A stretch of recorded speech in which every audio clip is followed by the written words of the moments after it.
Welcome to I Wrote This News. Today is January 26, 2022. Here's what you need to know. A challenge to the re-election bid of Representative Madison Cawthorn, one of the House's brashest supporters of Mr. Trump and who cheered on the January 6th rioters, has emerged. A group of lawyers is working to make the case that the right-wing House Republican and dude whose name sounds like the nephew of Foghorn Leghorn is disqualified by the Constitution from holding office, unless he can prove he is not an insurrectionist. The case revolves around the little-known third section of the 14th Amendment, adopted during Reconstruction to punish members of the Confederacy who were streaming back to Washington to reclaim their elective offices. That section forbids from holding public office anyone who has engaged in insurrection or rebellion against the Constitution or given aid or comfort to those who have. Cawthorn, 26, who is in his first term in Congress, has denounced the case as an egregious misreading of the 14th Amendment, but he has retained James Bopp Jr., one of the most prominent conservative campaign lawyers in the country.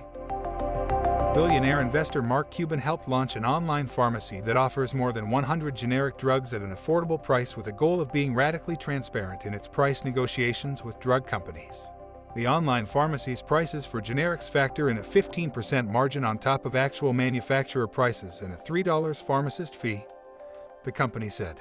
The company doesn't process insurance claims and requires customers to pay for their medications out of pocket.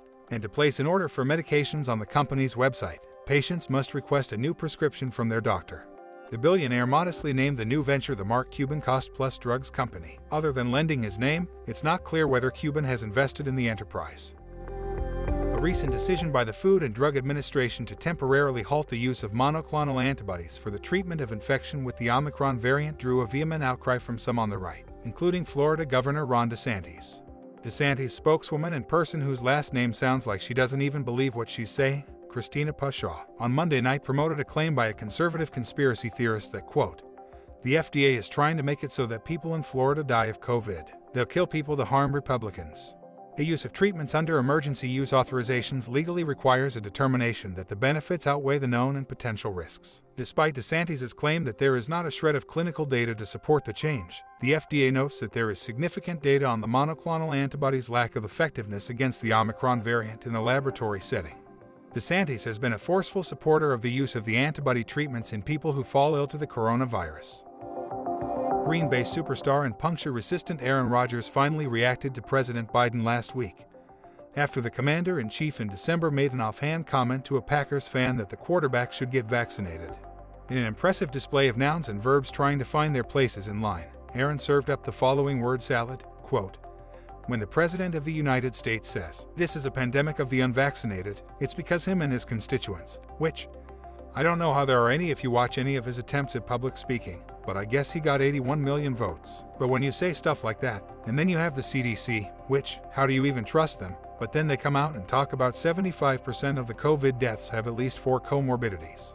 The CDC study to which Rodgers may have been referring found that of the 36 COVID-19 deaths among 1.2 million people who were fully vaccinated between December 2020 and October 2021, 28 had 4 or more risk factors. Sly observers note that Biden's jab may be the only one Rodgers will ever take. Now it's time for On This Day in History. On this date in 1838, Michigan is admitted as the 26th U.S. state. On this date in 1915, the Rocky Mountain National Park is established by an act of the U.S. Congress. On this date in 1962, Ranger 3 is launched to study the moon. The space probe later misses the moon by 22,000 miles. Whoops. Celebrating birthdays today are cartoonist Jules Pfeiffer, baseball player and sportscaster Bob Uecker, activist and author Angela Davis, singer Lucinda Williams, rocker Eddie Van Halen, comedian Ellen DeGeneres, hockey legend Wayne Gretzky, and Portuguese-born British visual artist Paul Arrigo. Happy birthday to all of them, and if your birthday is today, a very happy birthday to you as well.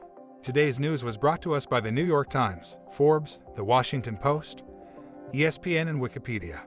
If you have a comment or a question about anything you've heard today, or if you have a suggestion, please send us a note at IWrotethis.news, all one word, at thatradioshow.com. That email address one more time is IWrotethis.news, all one word, at thatradioshow.com. One more thing, if this podcast sounds a little funny, that's because it's also an experiment. All of the vocals were generated using AI technology. Hopefully the show will sound different and better as the tech improves and as we improve at using it. I'm Bob Neese, hoping you have an amazing day. We'll get together again soon.